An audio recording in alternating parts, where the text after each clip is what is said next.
Bonsoir à tous. Alors nous allons voir aujourd'hui la propriété position. La propriété position, comme son nom l'indique, va nous permettre de positionner notre élément HTML dans notre page. Et voici comment nous allons travailler. Ici dans notre élément, dans notre page HTML, on a simplement utilisé un container que nous avons mis dans une grande div ici. Nous avons une autre balise div qui est là, qui va englober deux divs en quelque sorte. Donc la première div a pour classe ma div 1, la deuxième div a pour classe ma div 2. Donc ça c'est notre élément HTML. Ensuite nous lui avons donné un style particulier. Le body, on lui a donné une couleur grise avec le background color. Au niveau de ma div 1, on lui a donné un background color green, le vert, un width et un height, afin de mieux les identifier. Pareil, au niveau de ma div 2, ce sont des classes dont on a utilisé des sélecteurs de classes. On lui a donné un background color red, un width et un height. Ensuite, au niveau des containers, ce sont des identifiants qu'on leur a donné. Donc là, donc des ID, ici aussi un ID. Donc on a sélectionné les ID. On leur a donné un background color ici yellow, jaune et ici beige. Ensuite, on leur a donné la propriété width et height. Donc voici ce qu'on obtient. Revenons à la position. Alors position a pour valeur par défaut statique. Donc lorsque j'ai un élément HTML dans ma page, si je lui donne encore la valeur statique, rien ne va se passer parce que par défaut, tous les éléments HTML ont la valeur statique. Ok? Donc si je mets par exemple au niveau de ma div 2, je mets position statique. Ok, je n'aurai rien. Donc quand je vais actualiser, ça sera la même page que nous avions tout à l'heure. Parce que la position par défaut de tous les éléments HTML, c'est statique. Ok. La deuxième valeur que nous allons voir ici, c'est la valeur fixed. Alors fixed va nous permettre de faire quoi? De pouvoir avoir un bloc sous nos yeux lorsque nous sommes en train de scroller.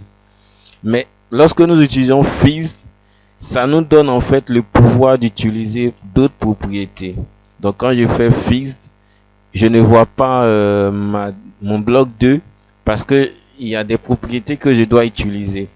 Alors fixed, il va nous permettre d'utiliser par exemple top, bottom, left, right. Ok, donc là je vais le fixer en bas à droite. Donc je vais utiliser un bottom avec la valeur 0. Et puis un right également avec la valeur 0. Voilà. Du coup, je lui dis mon élément doit rester fixe lorsque je suis en train de scroller. Donc, on va faire un exemple. Je scroll, mais mon bloc reste à sa place. Ok. Vous l'aurez compris, on pouvait le déplacer. On pouvait le mettre en left, par exemple, avec lui donner une valeur au lieu de 0, lui donner une valeur de 20 pixels, par exemple. Donc 20 pixels. Du coup, notre élément sera fixe, mais ça va rester à ce niveau. Lorsque nous allons scroller, ça ne va pas changer. L'autre valeur de la propriété position que nous allons voir, c'est la valeur relative. Relative. Alors, relative en lui-même ne va rien produire si on actualise. Voici nos différents conteneurs qui se suivent. Alors, relative va nous permettre d'avoir le pouvoir pour utiliser d'autres propriétés. Les propriétés top, les propriétés left, les propriétés bottom, les propriétés right. Ok? Parce que nous avons utilisé relative. Mais il sera positionné en fonction de qui? En fonction de son voisin direct. Ok? Donc, le bloc qui le suit, le bloc qui le précède, le positionnement sera fait en fonction de lui. Donc là, on va par exemple utiliser un top. En top, on a besoin de 100 pixels. Et puis lui donner un left pour qu'il y ait un décalage à gauche de 100 pixels également. Donc là, vous allez le constater. Le positionnement sera fait en fonction de son voisin, c'est-à-dire bloc 1. Donc on a 100 pixels en top et puis 100 pixels également en left. Ok, donc on pouvait bien entendu changer ça, mettre des valeurs négatives. Ok, moins 100 pixels. Donc si on actualise, effectivement, voici ce qu'on obtient. On l'a positionné tout simplement en fonction de son voisin direct. Donc ça, c'est la propriété relative qui le permet. Et comme vous l'avez compris, la propriété relative s'utilise, ok, avec les propriétés top, left, bottom et puis right. Ok, donc ça nous donne le pouvoir de pouvoir utiliser ces propriétés. L'autre valeur encore intéressante que nous allons voir, c'est la valeur absolue. Alors lorsque nous allons mettre absolute, rien ne va se passer également parce que absolute va se comporter comme relative, mais il va se positionner en fonction de qui.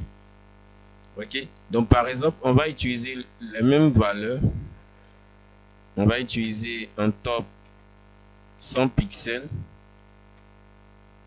ou je vais diminuer plutôt, je vais prendre 25 pixels.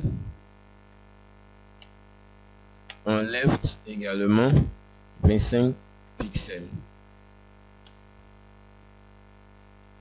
Et puis on va actualiser. Donc lorsque vous regardez, il s'est positionné en fonction de qui? Alors bien entendu en fonction de body. Donc regardons un peu la structure de notre page. On a un élément ici qui est le premier bloc, on a le deuxième bloc, mais tous ces différents blocs sont dans un conteneur qui a pour identifier un conteneur, et ce conteneur également est dans un autre conteneur qui a pour identifiant GE conteneur. Alors la propriété position qui a pour valeur absolue, comment ça se comporte? Il va se positionner en fait en fonction du premier parent qui n'a pas pour valeur de la propriété position statique. Je reprends. La propriété position avec la valeur absolue va positionner l'élément sélectionné en fonction de son premier parent qui n'a pas pour valeur de la propriété position statique. Alors je vous ai dit quelque chose de très important pour démarrer, c'est que tous les éléments HTML ont par défaut la propriété position statique. Ok, la valeur par défaut de la propriété position de tous les éléments HTML, c'est statique. Alors là, il va passer par le premier. Il va dire mon parent qui a pour identifier un conteneur. Est-ce que tu as une propriété position statique? Oui. Il passe au suivant. Ici, j'ai un conteneur qui est le parent de mon parent.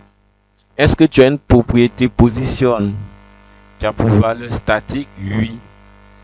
Et ensuite il arrive au body. Le body c'est le top du top, donc là il s'arrête et du coup il positionne l'élément en fonction du body, parce que tous ces éléments qui sont là ont pour valeur de propriété position statique. Ça c'est par défaut, même si on l'a pas mentionné. C'est pas tout ce qu'on va mentionner qui va s'appliquer, mais des bases déjà le navigateur lui il applique un style par défaut. Ok, on ne l'a pas mentionné. Donc pour changer le comportement de l'affichage, si je veux l'afficher en fonction par exemple de conteneur, ok, il va falloir que je lui donne en fait, ou bien je modifie sa propriété position. Donc j'ai dit par défaut c'est statique, donc par exemple je vais mettre position, je vais donner comme valeur relative comme on a vu tout à l'heure.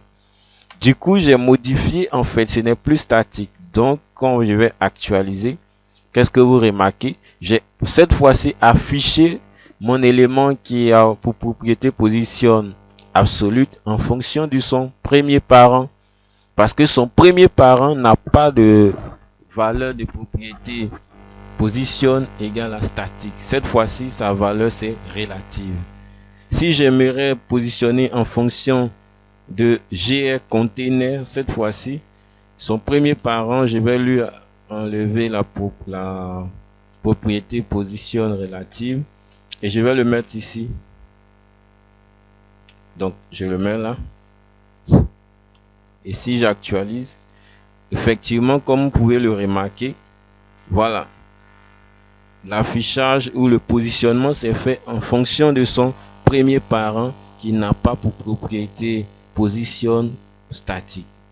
Ok, donc le positionnement c'est vraiment simple. Je vous demande de le tester, de voir les possibilités que vous avez en déplaçant vos éléments. Et alors il y a plusieurs applications à ce que nous venons de voir. Vous pouvez positionner des éléments à n'importe quel endroit, positionner par exemple des icônes, positionner plusieurs choses en utilisant la propriété position.